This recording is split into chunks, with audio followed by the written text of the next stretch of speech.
So, hi everyone. I hope you all will be fine. आज हमारा जो topic है इंट्रोडक्शन टू कंप्यूटिंग के अंदर first lecture, but I was wishing before to start our first lecture आपके सामने एक जल्दी से मैं क्वेश्चन रखता हूँ, माइंड में ब्रश अप करें, सोचें और फिर मुझे बताएं. The reason is practical approach हमारी क्या होती है कंप्यूटर के अंदर और how we deal our computer system के जो मेन पार्ट्स हैं जिनके हमने मोस्टली नाम सुने होंगे, उनकी एक्चुअल कोर रिस्पॉन्सिबिलिटीज़ क्या होती हैं.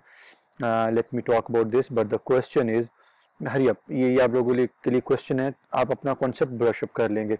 My question is, for example अगर मैं अपने सिस्टम में कोई यूएसबी पोर्ट इंसर्ट करता हूँ या सॉरी मैं यूएसबी प्लग इन करता हूँ या मैं किसी फोल्डर के थ्रू डबल क्लिक करके कोई सॉन्ग चलाता हूँ, प्ले करता हूँ, या यूएसबी के थ्रू मैं सॉन्ग प्ले करता हूँ, तो व्हाट डू यू थिंक वो जो सॉन्ग प्ले हो रहा है वो कौन प्ले कर रहा है कंप्यूटर के अंदर? वो डायरेक्टली उसको प्रोसेसर प्ले कर रहा है, वो रैम में जा रहा है, या वो डायरेक्टली मीडिया प्लेयर पे जाते हैं और बस रन हो जाता है और इन तमाम चीज़ों की इन्वॉल्वमेंट रैम और सीपीयू या सो कॉल्ड प्रोसेसर, इनकी कोई उसमें इन्वॉल्वमेंट होती है या नहीं होती? क्या होगा? यू हैव जस्ट 5 सेकेंड्स और इसको सोचें. Fine. What will be your answer? आप answer keep your answer with yourself. अभी हम ब्रशअप करते हैं ये चीज़ें चल कैसे रही होती हैं, बेसिक कॉन्सेप्ट हम ब्रशअप करते हैं, then we will move further towards other topics and the lectures. अच्छा, ये यहाँ पे एक मैं थोड़ा सा आपके पास एक रियल लाइफ सिनेरियोज रखता हूँ. फॉर एग्जांपल ये जो बड़े साहब बैठे हुए हैं ये हमारे पास किसी भी डिस्ट्रिक्ट के कमिश्नर हैं. Fine. So commissioner is responsible to conduct and to perform all duties and responsibilities for their own district or for their own divisions. One thing. Secondly, government के अंदर या प्राइवेट पब्लिक सेक्टर्स के अंदर किसी भी sectors के अंदर ऐसा नहीं होता कि आप फॉर एग्जांपल अगर ये आपका ऑर्गेनाइजेशन का हेड है या सो कॉल्ड ये कमिश्नर है, ऐसा नहीं होता कि आप उस कमिश्नर को किसी फाइल पर आपको अप्रूवल चाहिए तो आप उसको डायरेक्टली अप्रूवल के लिए वो फाइल जाते जाते कागज उसके हाथ में दे दें और उसे कहें भाईजान इस पे साइन कर दें. ऐसा पॉसिबल नहीं होता. रीजन क्यों पॉसिबल नहीं होता? Because everything has a decorum, everything has a rules and regulations. तो ये कहा जाता है कि यार हमारी फ्रेंडशिप अपनी जगह पे, बट इसका एक प्रॉपर चैनल है, प्रॉपर चैनल के थ्रू मेरे पास फाइल पुट करें और फाइल जब पुट होगी मेरे पास मैं उसको देखूंगा और उस पर अप्रूवल दूंगा. रीजन, अप्रूवल उसने एज अ रिस्पॉन्सिबल पर्सन देना है. कल को अगर ये गवर्नमेंट में से या किसी अपने डिपार्टमेंट में से रिजाइन करके चला भी जाता है तो तमाम चीज़ों का रिकॉर्ड रहे कि फला जो चीज़ थी उसका जो अप्रूवल था वो किसने दिया था और कैसे दिया था.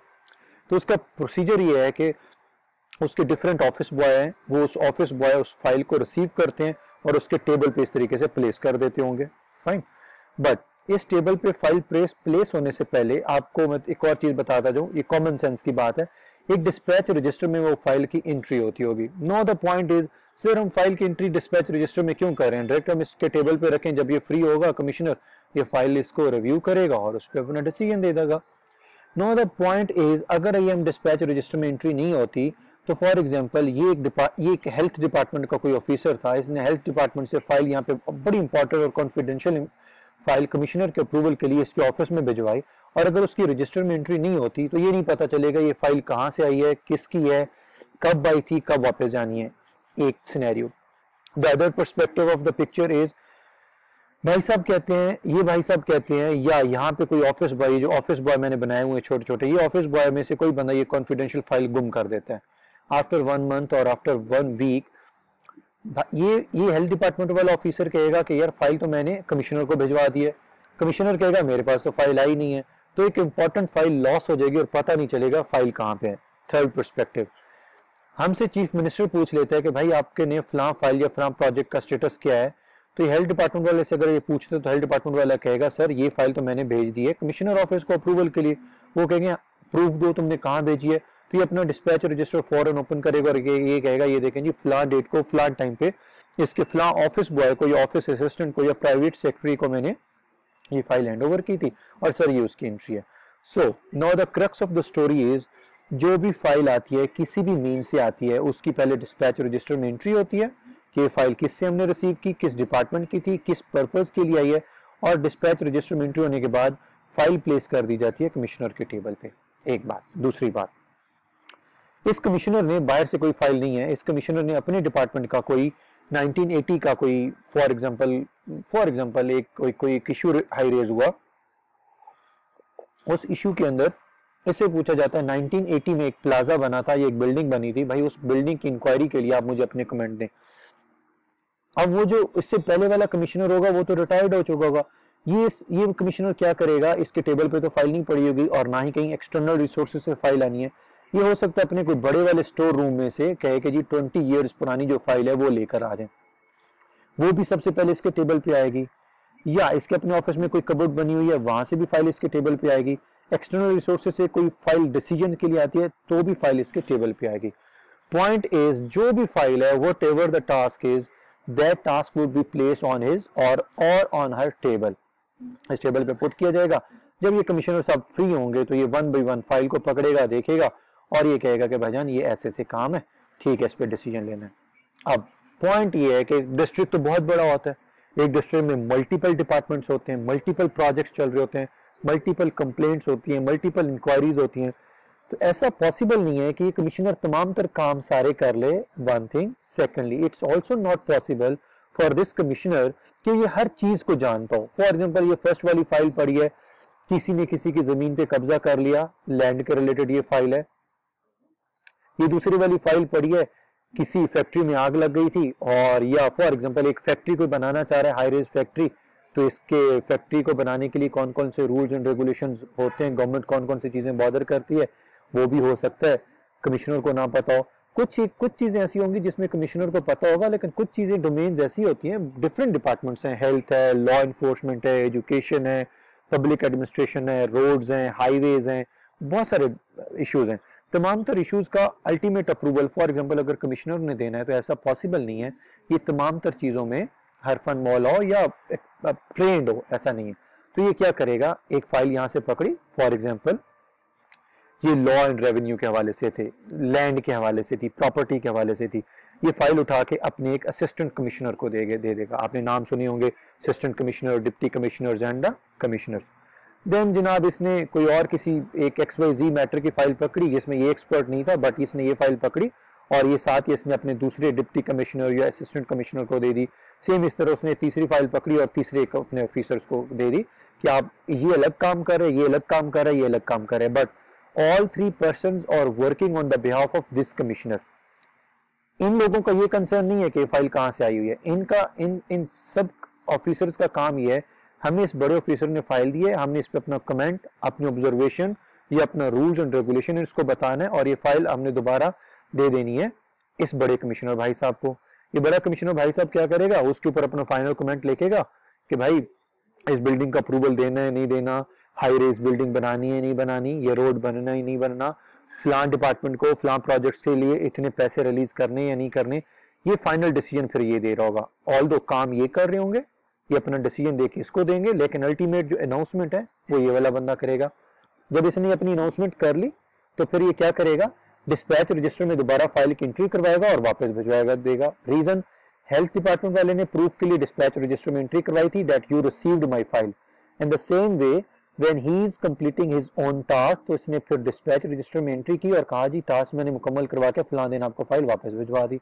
तो एक डिस्पैच रजिस्टर होगा, डिस्पैच रजिस्टर में तमाम तर चीजों की एंट्री हो रही होगी।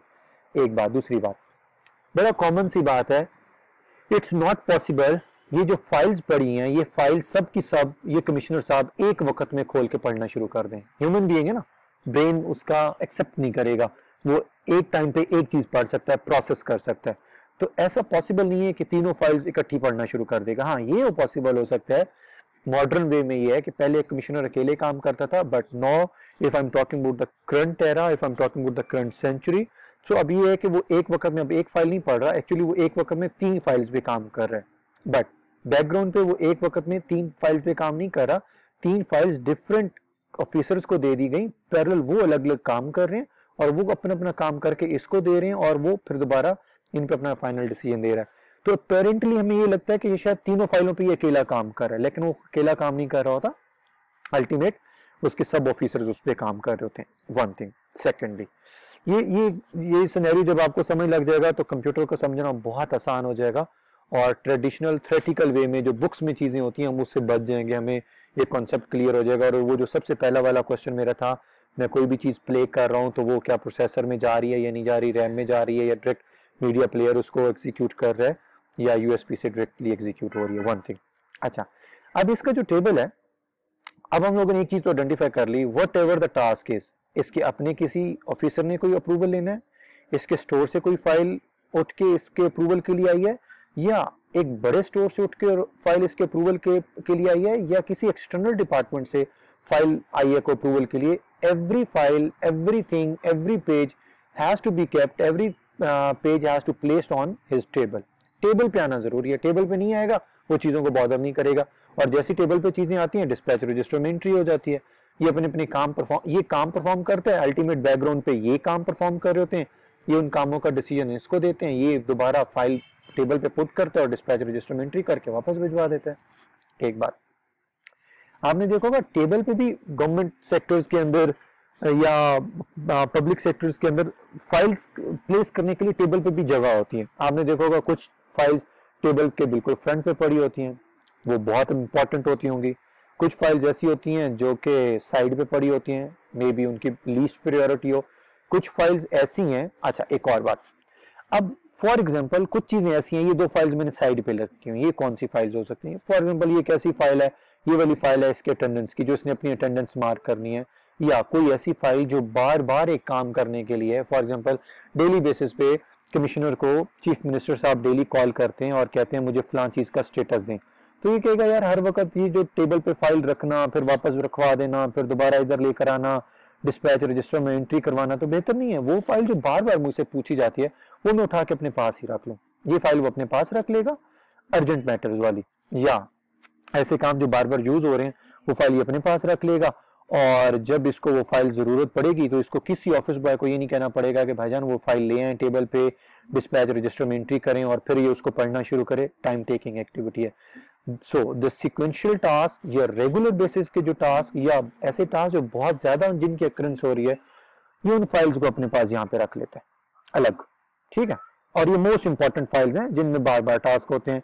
ये हमारे पास रेगुलर फाइल्स हैं, टेबल पे हर फाइल रखने की एक जगह है, स्पेसिफिक जगह फिक्स की गई है जो कि इसके ऑफिस असिस्टेंट को पता है। अर्जेंट मैटर वाली फाइल यहाँ पे रखनी है फॉर एग्जांपल, और जो लीस्ट प्रायोरिटी वाली फाइल है वो यहाँ पे रखनी है, सो एंड सो फोर्थ। अच्छा, ये हमारा ओवरऑल है।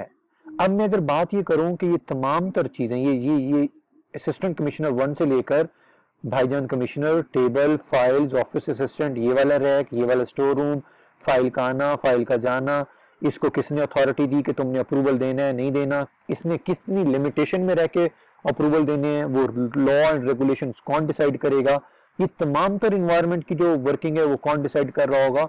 ऑब्वियसली वो कहलाती होगी पंजाब गवर्नमेंट या फेडरल गवर्नमेंट। फाइन।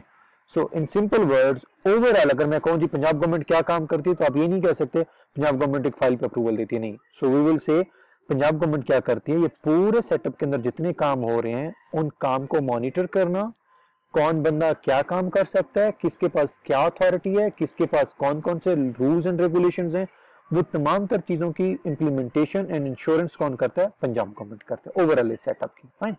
अब आते हैं अपने क्वेश्चन की तरफ और कंप्यूटर की तरफ। It's a very simple thing. जिस तरह हमने कहा था कहीं से भी टास्क आए, that task must be kept on table. अब वो क्वेश्चन रिपीट करते हैं, चाहे आप यूएसबी से कोई चीज प्ले कर रहे हैं, सीडी से डायरेक्टली प्ले कर रहे हैं, अपने किसी फोल्डर से प्ले कर रहे हैं, या अपने हार्ड ड्राइव से प्ले कर रहे हैं। हार्ड ड्राइव मीन आपका स्टोर रूम है, यूएसबी मीन्स कोई एक्सटर्नल डिपार्टमेंट है, ये जो हेल्थ डिपार्टमेंट वाला था। सीडी रोम से मुराद ये कि आपका कोई इंटरनल डिपार्टमेंट की फाइल आई, फोल्डर से मुराद ये कि आपकी किसी अपने ऑफिस के इंटरनल कोई फाइल आई। चाहे जहां से भी आपकी फाइल आ रही है, सिस्टम ने कोई भी टास्क परफॉर्म करना है, even if you are pressing a key, तो वो भी एक टास्क है। तमाम तर टास्क आपके जिस तरह यहाँ पे टेबल पे आना जरूरी थे, इसी तरह कंप्यूटर के अंदर एक पार्ट होता है, हार्डवेयर होता है, that called RAM, random access memory, जिसको रैम बोलते हैं, बट नाउ ऑनवर्ड्स प्रोफेशनली जो हम इसकी टर्म यूज करेंगे, दैट कॉल्ड मेमोरी। तो वो तमाम तर चीजें इसी तरह टेबल या रैम या मेमोरी के अंदर आना जरूरी है। यहाँ पे ये तमाम तर चीजें लेके आने वालों की रिस्पॉन्सिबिलिटी किस पे थी? ऑफिस असिस्टेंट पे।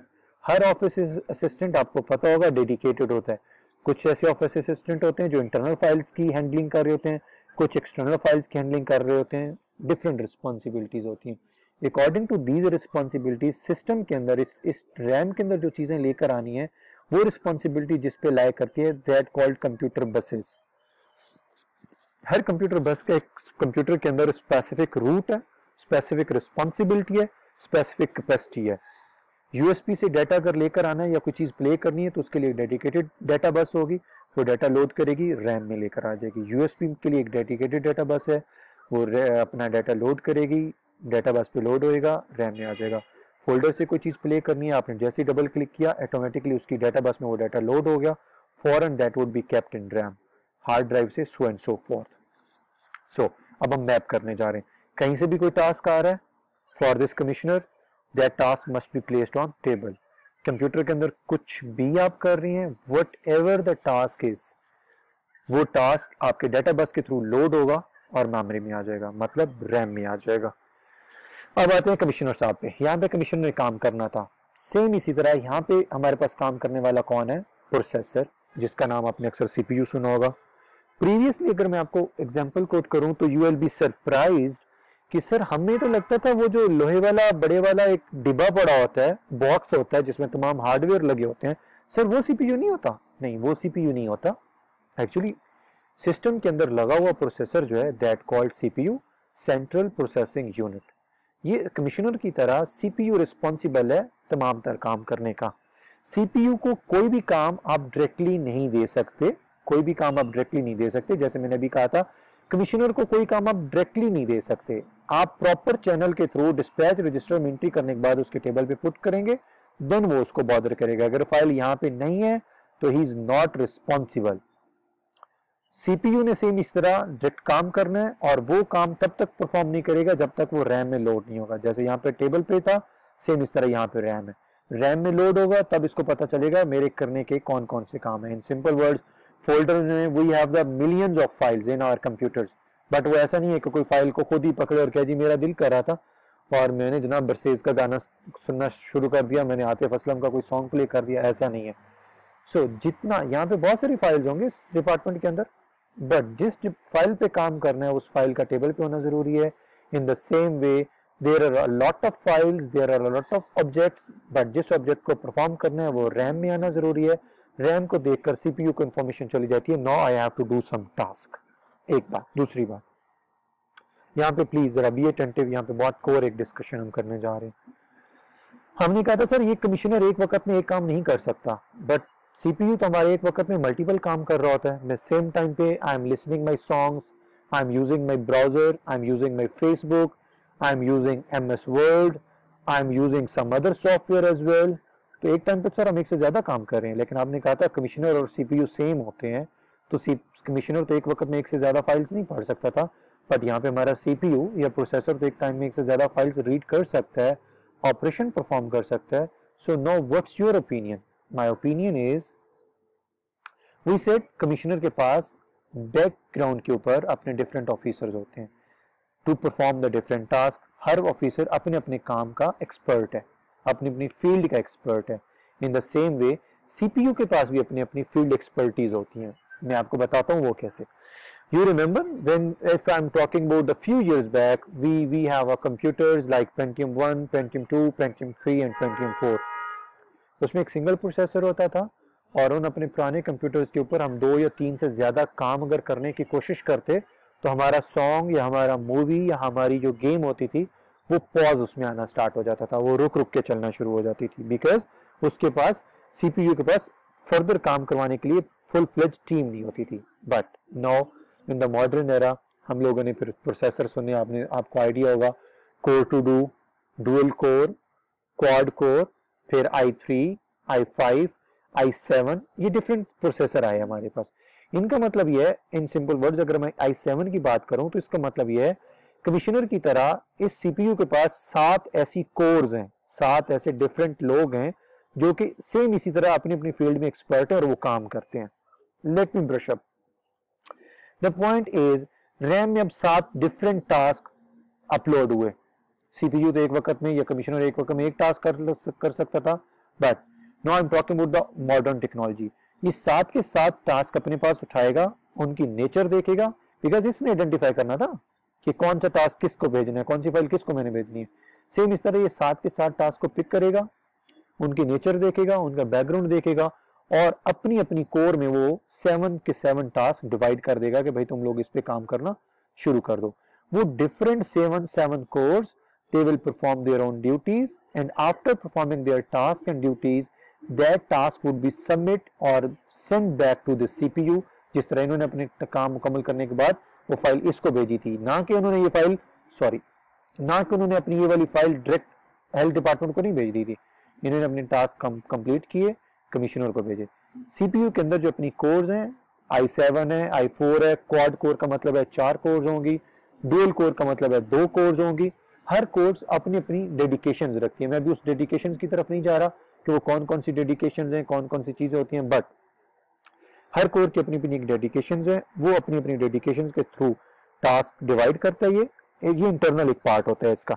वो टास्क मुकम्मल होते हैं, मुकम्मल होने के बाद दोबारा इस सीपीयू के पास आते हैं और ये दोबारा जिस तरह कमिश्नर ने टेबल पे चीज पुट की थी, सीपीयू ने दोबारा रैम में पुट करनी है, ना कि उसने यूएसबी में और या कहीं पे भी वापस नहीं भेजनी, इसने रैम में पुट करनी। नो सर, यहाँ पे आपने कहा था कोई भी फाइल आती है उसकी डिस्पैच रजिस्टर में एंट्री होती है, because apparently that seems a very good option. Dispatch register में किसी चीज की एंट्री नहीं करेंगे, नहीं पता चलेगा। ये 3 फाइलें पड़ी हैं, मुझे क्या पता इनमें से सबसे पहले मैंने किस फाइल को देखना है। मेरा डिस्पैच रजिस्टर मुझे बताएगा सर ये बहुत पुरानी फाइल आई है, पहले इसको देख लें। फाइन। सेम इसी तरह ये फाइल मैंने किस डिपार्टमेंट को वापस भेजनी है, ये फाइल कब आई थी, कब नहीं आई थी।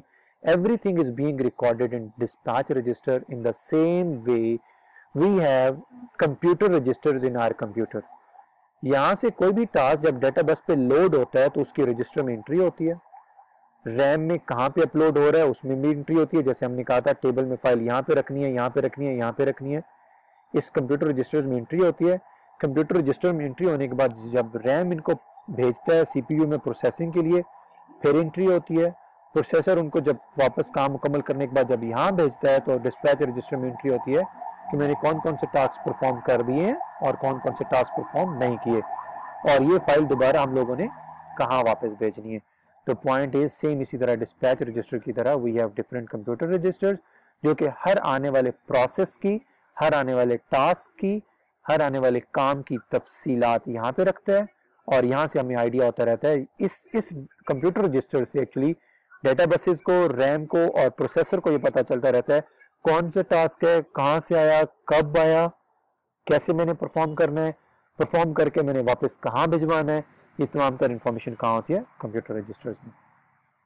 सो नो लेट्स सी अब आप लोगों का क्या आंसर था। अगर आप लोगों का आंसर था कि सर वो जो यूएसबी वाली फाइल है वो डायरेक्टली मीडिया प्लेयर उसको प्ले करेगा, या आपका आंसर था कि सर वो रैम प्ले करेगी या सीपीयू प्ले करेगा या प्रोसेसर प्ले करेगा, so now the answer is all and every task when we start our task, when we want to perform any action, वो एक्शन डेटा बस के through load होकर RAM में जाता है, dispatch register की तरह computer registers में उनकी एंट्री होती है, और उसके बाद वो प्रोसेसर के पास जाता है, और प्रोसेसर के बाद डिफरेंट अपनी कोर्स होती हैं, उन कोर्स को मल्टीपल टास्किंग का कॉन्सेप्ट यहाँ से आया था, मल्टीपल टास्क यहाँ से पिक करता है, अपनी कोर्स में डिवाइड करता है, कोर्स उस पर अपना काम मुकम्मल करती हैं और वापस रैम को भिजवा देती हैं।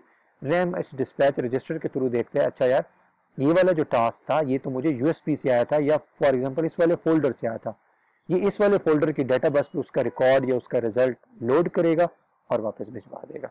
एक बात। अच्छा, नो द पॉइंट इज हम लोगों ने कहा था ये जो ओवरऑल स्ट्रक्चर है ये कौन मेंटेन कर रहा है। Then we said authority called Punjab government, जो कि इनके रूल्स एंड रेगुलेशन डिसाइड करती है, इनकी अथॉरिटीज डिसाइड करती है और तमाम तर चीजें डिसाइड करती है, और तमाम तर ऑपरेशन स्मूथली परफॉर्म हो रहे हैं वो पंजाब गवर्नमेंट है। सेम इस तरह ये मैंने एक बॉक्स के अंदर ये तमाम तर अपना पूरा कंप्यूटर का सिस्टम अगर मैंने प्लेस किया हुआ है तो इट मींस इन तमाम तर ऑपरेशंस को जो मॉनिटर कर रहा है, इनके रूल्स एंड रेगुलेशंस बता रहा है, कंप्यूटर रजिस्टर्स की अथॉरिटी जो डिसाइड कर रहा है, रैम की, डेटा बसेस की, each and everything being monitored and being handled by a operating system. So in simple words, operating system एक ऐसा सिस्टम है जो कि मेरे पूरे सिस्टम को ऑपरेट कर रहा है।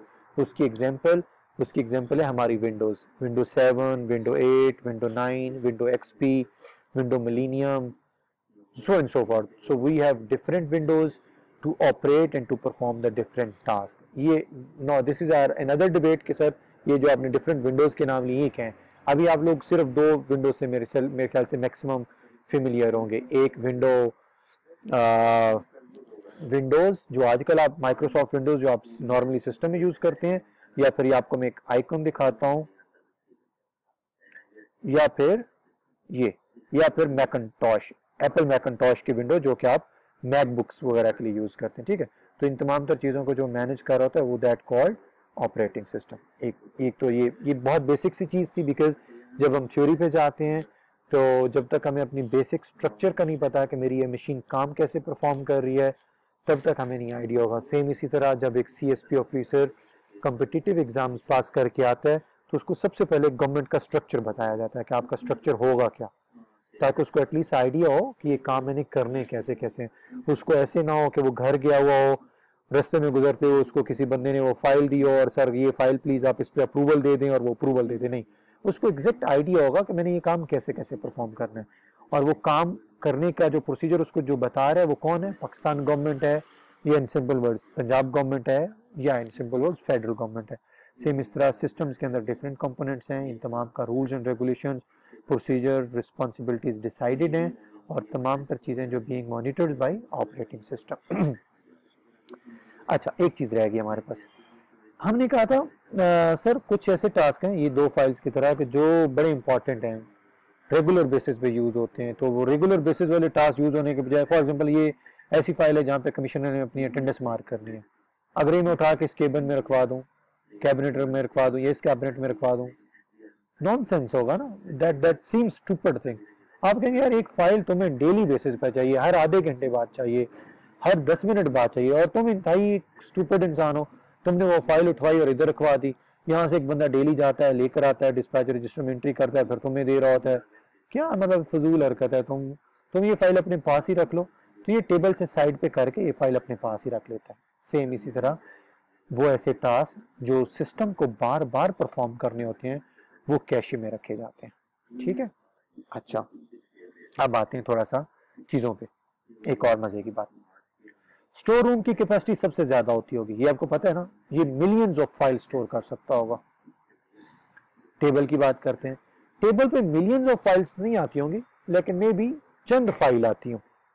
तो इन सिंपल वर्ड्स, इसका साइज सबसे बड़ा होता होगा, इसका साइज उससे छोटा होता होगा टेबल का।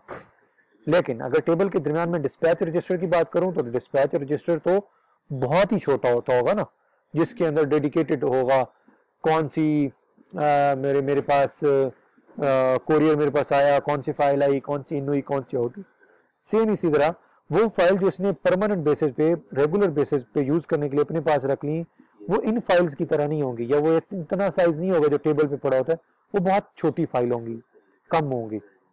और अगर मैं टेबल का साइज और कमिश्नर के दिमाग का साइज अगर कंपेयर करूं तो ऑब्वियसली अगर ये हमारे पास सेम टाइम पे 20 फाइल स्टोर कर सकता है, तो हो सकता है कमिश्नर हमारे पास 1 या 2 फाइल स्टोर कर सकता होगा अपने माइंड में, इससे ज्यादा नहीं।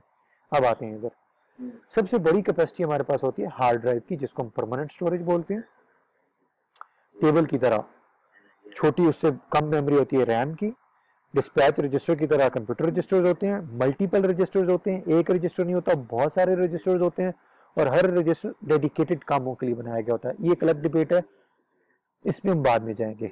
और सेम इसी तरह ये जो रेगुलर फाइल्स यूज होनी है, इसका तो साइज बहुत छोटा होता होगा, तो टेबल से भी बहुत छोटा साइज वो होता है कैशे का। ये बहुत सबसे छोटा साइज कैशे का होता है। वैसे सबसे छोटा साइज कंप्यूटर रजिस्टर्स का होता है, फिर उससे थोड़ा सा बड़ा कैशे का होता है, और फिर उससे बड़ा प्रोसेसर का होता है। जिस तरह हमने कहा कमिश्नर एक वक्त में एक फाइल स्टोर कर सकता है, तो सेम इस तरह ये हमारे पास सीपीयू की कहानी आ गई। अच्छा, ये तो हमारे पास ओवरऑल वर्किंग आ गई। हमने कहा टेबल के ऊपर हर एक चीज का डिसाइड किया होगा कि आपने कौन सी फाइल कब लाके कहाँ रखनी है। अब आते हैं इसी टेबल को, ये टेबल हमारे सिस्टम में प्रेजेंट कर रही है रैम को, तो हम पहले रैम को देखते हैं।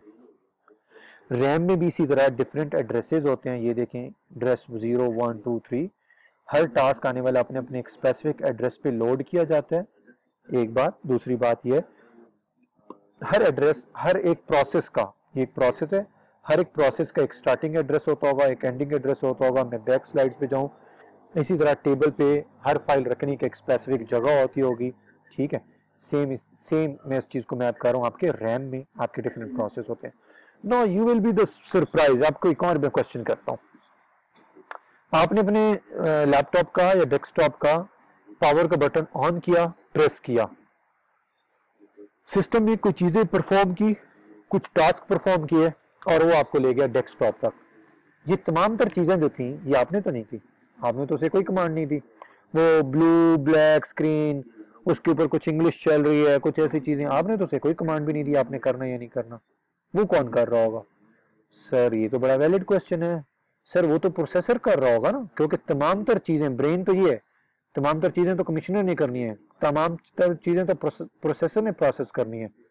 अगेन माय क्वेश्चन इज, अगर प्रोसेसर ने प्रोसेस करनी है तो हमने कहा था वो तमाम चीजों का रैम के अंदर या टेबल पे आना बहुत जरूरी है, तो हमने तो रैम में भेजा ही नहीं है. फिर क्या कर ये काम हो रहा है, मतलब ये कैसे हो रहा है परफॉर्म? जब मैंने पावर बटन ऑन किया, पावर बटन ऑन करने के बाद एंड तक ब्लू ब्लैक स्क्रीन से गुजरते गुजरते तमाम चीजें प्रोसेस करते करते मुझे डेस्कटॉप तक लेकर आ गया. ये कैसे चीजें हो गई? अब आते हैं रैम की तरफ. हमारे रैम के अंदर जो भी हम रैम अपने सिस्टम में लगवाते हैं, उस रैम का 80% जो पोर्शन है वो हमारे लिए होता है. हम उसमें कोई भी टास्क अपलोड कर सकते हैं, मतलब कोई भी टास्क देंगे वो रैम में लोड होगा और एक डिफरेंट एड्रेसेस के ऊपर, और वो प्रोसेस होने के लिए वेट करना शुरू कर देगा, बिकॉज यहाँ से प्रोसेस उठकर कहाँ जाएगा? फिर प्रोसेसर के अंदर. बट इसका 20% जो चंक है ना, वो डेडिकेट किया जाता होता है ऑपरेटिंग सिस्टम के लिए. ये वो इंस्ट्रक्शंस हैं जो कि आपके कंप्यूटर्स को एग्जीक्यूट करने में मदद देती हैं. फाइन. तो अगेन मेरा वो वाला कॉन्सेप्ट अब अगेन करेक्ट हो गया. मैंने इसको प्रूफ कर दिया कि तमाम तर चीजें, कुछ भी एग्जीक्यूट होना है उसका रैम में आना बहुत जरूरी है. तो when I press my power button of my laptop or my desktop, if I am waiting or if my system is executing some things or executing some instructions to bring me on the desktop, तो इसका मतलब है कोई ना कोई चीजें तो execute हो रही है ना. तो वो एग्जीक्यूट क्यों हो रही है? बिकॉज वो ऑलरेडी हम लोगों ने अपने ऑपरेटिंग सिस्टम का पार्ट अपलोड कर दिया है, पूरे का पूरा ऑपरेटिंग सिस्टम की एक फाइल अपलोड कर दी है अपनी रैम में, और वहां से प्रोसेसर को पता चलता है. जब मैं इनिशियली स्टार्ट करता हूं तो ये जरा एक सेकेंड में, let me on my pen. Yes. तो जब सिस्टम मेरा ऑन होता होगा तो ये अगर मेरी पूरी रैम है तो ये पूरा पोर्शन तो खाली होगा, इसमें तो कुछ भी नहीं होगा. इस पोर्शन में कुछ इंस्ट्रक्शंस पड़ी होंगी जो कि हम लोगों ने कहा हमारी रैम का एक डेडिकेटेड ऑलमोस्ट 20% जो है पोर्शन है वो ऑपरेटिंग सिस्टम के लिए डेडिकेटेड है. जैसे ऑपरेटिंग सिस्टम में यहाँ पे उसे चीजें कोड मिलेंगी, तो ये कोड का मतलब होता है आपने कंप्यूटर को ऑन कैसे करना है, रैम मतलब पूरा प्रोसेसिंग, हमें डेस्कटॉप लाने तक जो प्रोसेस चल रहे होते हैं वो यहाँ पे प्रोसेस अपलोड होते हैं. ये प्रोसेस वन बाई वन कहाँ जा रहे होंगे? हमारे प्रोसेसर में, और प्रोसेसर उनको एग्जीक्यूट कर रहा होगा. जब मेरा सिस्टम ऑन हो जाता है फिर हो सकता है मैं एड्रेस 0 पे एक एड्रेस अपलोड करूँ, एड्रेस 1 पे, 2 पे, 3 पे. ये मेरा काम नहीं है कि वो कौन कौन से एड्रेसेस पे कहाँ पर कैसे कैसे अपलोड हो रहे हैं, ये सिस्टम खुद करता है.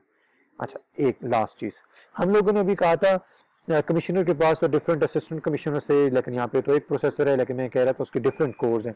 तो ये देखें, प्रीवियसली हमारे पास एक प्रोसेसर होता था और उसकी एक ही कोर होती थी, बट नाउ वी हैव ये डुअल कोर है. ठीक है, प्रोसेसर एक है, देखने में एक चिप होगी, बट उसके अंदर जो हिस्से बखरे हुए होंगे, पार्टीशन हुई होगी, वो 2 की हुई होगी. फॉर एग्जाम्पल डुअल कोर में, 4 कोर्स में या क्वाड कोर्स में क्या होगा? Again we have a single processor but we have different 4 cores. 4 different तरह के काम आते हैं, तो कंप्यूटर उनको उठाएगा और 4 कोर्स में डिवाइड कर देगा और काम होना स्टार्ट हो जाएगा. Same in this way if I have i7 i5, तो उसमें i7 का मतलब होगा उसमें 7 कोर्स होंगी. तो ये हमारे पास बेसिक स्ट्रक्चर था कंप्यूटर का कि एक्चुअली हमारा सिस्टम काम कैसे कर रहा होता है. So in case of any question और queries feel free to ask me, but आप अपनी असाइनमेंट नोट कर लें. असाइनमेंट आपके पास होगी, आपने बताना है मुझे कि प्रोसेसर या सीपीयू. ठीक है, प्रोसेसर आजकल हमारे पास कौन सी जनरेशन के या कितनी कैपेसिटी वाले हैं, i7 है या और कौन सी जनरेशन है. Like if I am saying the 6th generation, तो 6th जनरेशन का यहाँ पे मतलब क्या है, 5th जनरेशन का क्या मतलब था, प्रोसेसर के बारे में पूरी इंफॉर्मेशन. ठीक है, and that assignment would be the handwritten format. और हैंड रिटन फॉर्मेट वाली असाइनमेंट को आपने स्कैन करना है मोबाइल ऐप के थ्रू, कैम स्कैन के थ्रू, या सिंपल उसकी पिक लेनी है और अपने गूगल क्लासरूम में असाइनमेंट वाले फोल्डर में आप लोगों ने उसे अपलोड कर देना है. रैम है, रैम के बारे में आपने अपने हैंड रिटन फॉर्मेट में लिखना है. मैं कोई टाइपिंग या सिस्टम वाली फाइल नहीं कह रहा, you just have to read that concept over the internet, from books, from anywhere, but उसको अपने वर्ड्स में शॉर्ट करके लिखना है। Then you have to write about RAM, RAM की क्या कैपेसिटी होती है, क्या साइजेस होते हैं। Then you have to write about cache, कि कैशे क्या होती है। कैशे मैंने बता दिया, ऐसे टास्क जो कमिश्नर ने रेगुलर बेसिस पे करने थे वो फाइल उठा के अपने पास रख लेता है, तो ऐसे टास्क जो रेगुलर बेसिस पे सिस्टम ने करने होते हैं वो उठा के कहाँ रख लेता है, कैशे में रख लेता है, ताकि उन्हें बार बार रैम में अपलोड ना करना पड़े। तो ये आपकी असाइनमेंट है और गूगल क्लासरूम का लिंक आपके साथ ग्रुप में शेयर हो जाएगा। Thank you so very much, wish you best of luck.